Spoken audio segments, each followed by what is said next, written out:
creators, it's Baba from the Tech Special team.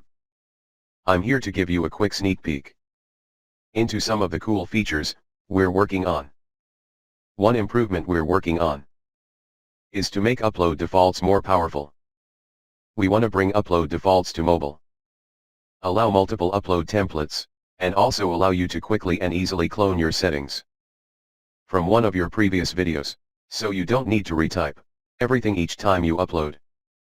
Another cool improvement we're working on is upload from the drive.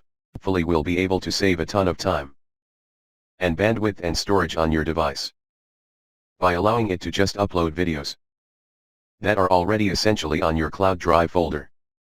We've recently launched pre-published checks on desktop, and so we're now working to bring that capability into mobile uploads and also improve the ways you can resolve issues, undergo, and be notified quicker whenever there is an issue with your video.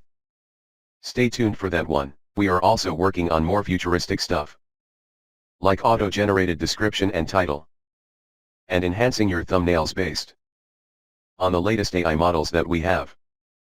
So stay tuned for those improvements as well in the product.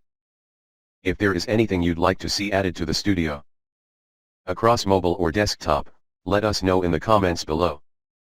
Thank you for tuning in.